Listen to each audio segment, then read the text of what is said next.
Hey guys, welcome back to my YouTube channel. दोस्तों, आज की इस वीडियो में हम जिस फिल्म के बारे में एक्सप्लेन करने वाले हैं उसका नाम है इम्प्रेस ऑफ ओल्डर वुमेन, जिसे 1978 में रिलीज किया गया था। और मैं आपको इस मूवी के बारे में ज्यादा कुछ नहीं बताऊंगा, बस आप इस बच्चे के बारे में एक बार जरूर देखना और आप इसे देखकर एक बार जरूर कहेंगे कि बचपन ने तो सिर्फ इसी ने जिया है, हम तो सिर्फ कंचे ही खेलते रह गए। खैर की ज्यादा समय ना बिताते हुए चलिए हम मूवी की शुरुआत करते हैं। लेकिन दोस्तों, वीडियो में आगे बढ़ने से पहले आपसे एक छोटी सी रिक्वेस्ट है, अगर आपको ये हमारा वीडियो पसंद आए तो प्लीज इस वीडियो को एक लाइक जरूर दीजिएगा। और अगर आपने अब तक हमारे इस यूट्यूब चैनल को सब्सक्राइब नहीं करा तो प्लीज कर लीजिए और नीचे दिए गए बेल आइकन को दबाना ना भूले, क्योंकि आने वाली वीडियो की नोटिफिकेशन आपको हमेशा मिलती रहे। तो दोस्तों, मूवी स्टार्ट होती है और हम देखते हैं एक लसन को, और लसन की फादर की हाल ही में डेथ हो गई है और इसलिए अब वो अपनी मॉम के साथ रहता है और उसकी मॉम अक्सर अपनी सहेलियों के साथ दिखाई देती है। तो यहाँ पर लसन बड़ी बड़ी आंटियों को देख देख कर उसका इंटरेस्ट अब आंटियों की तरफ बढ़ने लगता है और बचपन से ही लसन ने एक ख्वाहिश पाल रखी है कि वो बड़े किसी आंटी को पेल दे। खैर की जब वो थोड़ा सा बड़ा होता है तो वो आर्मी ज्वाइन कर लेता है और यहाँ पर हमें पता चलता है कि ये उस समय का दौर है जहाँ छोटे छोटे बच्चे को भी आर्मी में ले लिया जाता था। यहाँ पर वो अपने से बड़े ऑफिसर की जो वाइफ थी उन्हें नहाते हुए लसन देखा करता था और इसी के बीच एक दिन वो पकड़ा भी जाता है क्योंकि उनमें से एक लड़की देख लेती है उसे नहाते हुए। पर यहाँ पर वो लड़की सोचती है कि ये छोटा सा एक बेचारा बच्चा है तो ऐसे ही वो देख रहा होगा। इसके बाद वो उसे लसन को किस करके वहाँ से चली जाती है। अब भाई साहब, अब पहली बार उसने किस का टेस्ट कर लिया है, तब तो इनके हार्मोन अब बिल्कुल चरम सीमा तक पहुँच चुकी है। खैर की ऐसे करते करते कुछ साल बीत जाते हैं और अब भैया जी हो चुके हैं पूरे 15 साल के। इस समय पर लसन थोड़ा बहुत सुंदर दिखने लगे हैं और उसकी तरफ कुछ लड़कियां उसकी ओर अट्रैक्ट भी होती है और हाल फिलहाल वो एक बड़े बिजनेसमैन के घर पर काम करते हैं। दोस्तों, यहाँ पर जो बिजनेसमैन की वाइफ थी उन्हें वो बहुत पसंद करता था, लेकिन आगे आप जानेंगे कि आखिर क्यों लसन उसकी वाइफ को पसंद करता था। और मालिक के घर पर होने की वजह से लसन की दाल नहीं गलती और यहाँ पर हमें पता चलता है कि लसन की एक गर्लफ्रेंड भी है, पर वो गर्लफ्रेंड उसे कभी कुछ करने नहीं देती और इस बात से अपना लसन बहुत ज्यादा परेशान रहता है। लेकिन एक दिन जब वो बिजनेसमैन घर पर नहीं होता तो फौरन पहुँच जाता है लसन उसके घर पर और घर पर आंटी अकेली थी तो वो आंटी को किसी तरह से मनाने के लिए कुछ ऐसी बातें करना स्टार्ट कर देता है और बातों ही बातों में लसन ये बोल देता है कि आंटी जी, आप मुझे बताइए कि आखिर ऐसा क्या करें अगर किसी लड़की के साथ टपाटप करवाना हो, क्योंकि जो मेरी गर्लफ्रेंड है वो मेरे साथ कभी करती ही नहीं। और इसके बाद वो आंटी लसन को थोड़ी बहुत टिप्स वगैरह देती है और टिप्स को फॉलो करते करते भैया जी पहुँच जाते हैं उसके बर्थडे पार्टी के दिन। यहाँ पर लसन उसे एक गाउन गिफ्ट करता है जिसे पहन करके उसकी गर्लफ्रेंड उसके सामने आती है, जिसे देखकर लसन की जमीन आसमान एक हो जाते हैं और वो वहीं पर उसके गाउन को अनबॉक्सिंग करने लगता है। और यहाँ पर हम देखते हैं कि उसकी जो गर्लफ्रेंड है वो भी धीरे धीरे बाटली पर उतर आई है और उसके बाद लसन अपने बैट को लेकर के उतरते हैं पिच पर भैया जी ने जैसे ही अपना पहला शॉट मारा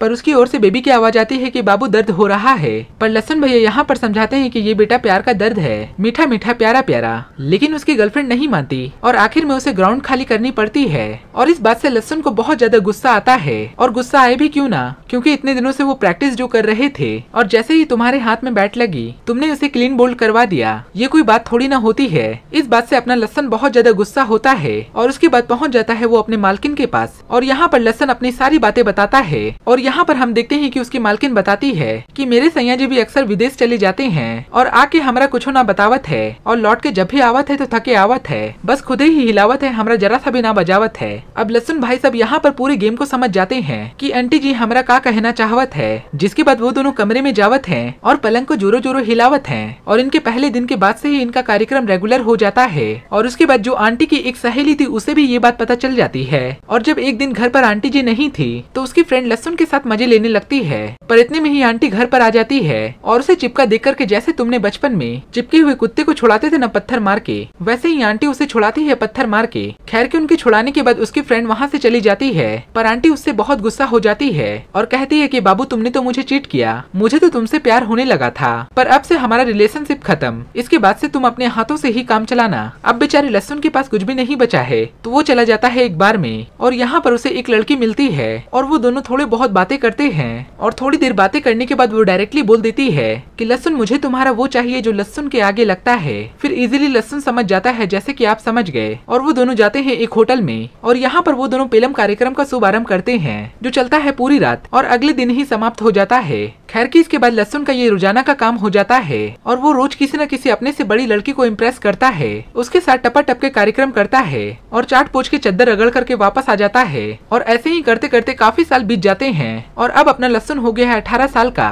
लेकिन आज भी उसका टेस्ट नहीं बदलता। उसे अपने से बड़ी लड़कियां ही पसंद आती है और इसी की वजह से जब वो एक दिन एक जगह पर बैठ करके अपने से बड़ी लड़की को पटाने की कोशिश करता है तो उससे वो पल्ले ही नहीं पड़ती और हो जाती है लहसुन की गजब की बेइज्जती। जिसके बाद वो लड़की वहाँ से चली जाती है और पास में खड़ी एक आंटी जो ये नजारा देख रही थी वो उसे देखकर काफी हंसती है और आंटी जो उसे बोलती है कि तुम ऐसे लड़कियां पटाते हो, ऐसे तो लड़कियां तुमसे कभी ना पटेगी। आंटी को शायद ये पता नहीं था कि वो किससे बात कर रही है जो हाल ही में कई सारी परियों को ठोक के आया है। खैर की लहसुन उस पर भड़कता नहीं है बल्कि वो सोचता है कि चलो उसकी ना सही इसकी तो कम से कम मिलेगी। इसके बाद लहसुन उसके साथ थोड़ा बहुत फ्लर्ट करता है और आंटी उसे अपने साथ ले जाती है और रास्ते में उसे बताती है कि मेरी शादी हो चुकी है और बेचारा लहसुन ये सुनकर के काफी दुखी होता है। पर उसके बाद आंटी उसके शकल को देख करके ये कहा कि बेटा टेंशन मत लो, अभी भी तुम्हारा चांस है, हमारा डाइवोर्स होने वाला है। और ये सुनकर के लहसुन बहुत ज्यादा खुश होने लगता है और इसके बाद सीधा वो दोनों पहुंचते हैं आंटी के घर पर। और यहाँ पर पहुंचने के बाद वैसे भी लहसुन को जरा सा भी सब्र नहीं होता। जिसके बाद वो दोनों डायरेक्टली चाटने पूछने लग जाते हैं और उसे आंटी समझाते हुए कहती है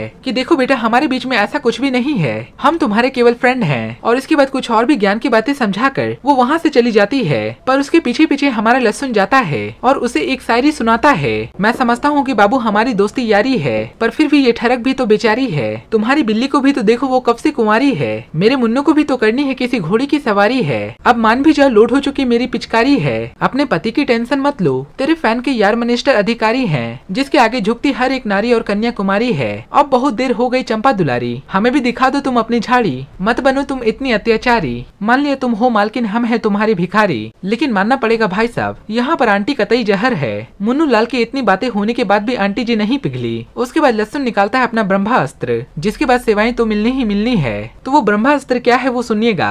जान खैनी खा के पेलेंगे तुमको क्योंकि हम है प्योर बिहारी और लग चुकी है हमें तुम्हारी पुच्चे की बीमारी। हमें पता था कि तुम ऐसे तो दोगी नहीं इसलिए हमने की है नौकरी सरकारी। अब सरकारी नौकरी के नाम सुनते ही भला कोई भी व्यक्ति कैसे मना कर सकता है। और आंटी जी चिपक जाती है उसके सीधे मुंह में और शुरू होता है ओष्ठ मिलन से और खत्म होता है भीगे बदन से। और इसके बाद हम देखते हैं कि ये पेलम कार्यक्रम का सफर स्टार्ट हो जाता है और इस कार्यक्रम को दिन में कई बार आयोजन किया जाता है क्योंकि इनके पास काम करने के लिए कोई काम तो बचा नहीं है। जब भी उठो उठो पेलो सो जाओ, उठो पेलो सो जाओ। पर उसके कुछ दिनों के बाद आ जाती है समस्याओं का लहर क्योंकि आंटी को कुछ काम से जाना था शहर से बाहर और यहाँ पर मुन्नू लाल अकेले पड़ जाते हैं अपने हाथों के साथ। अब इतने दिनों से ये अपने हाथों का प्रयोग नहीं किए हैं तो इसे भी अच्छा नहीं लगता, इसलिए वो चले जाते हैं तरह तरह के पार्टियों में शामिल होने के लिए ताकि वो अपने मुन्नू को शांत करने के लिए शिकार ढूंढ सके। और उसके बाद उसे एक बंदी मिल भी गई पर भाई साहब पता नहीं उसका मूड क्या हुआ, क्या सनका के घर जाकर भी इसके लिए वो मना कर देती है। जिसके बाद ये बेचारा हाथ हिलाते हुए घर वापस चला जाता है और कुछ दिनों बीतने के बाद आंटी घर वापस आ जाती है। और यहाँ पर हम देखते हैं कि भाई साहब ने आंटी को जब बेड पर लेटे हुए देखता है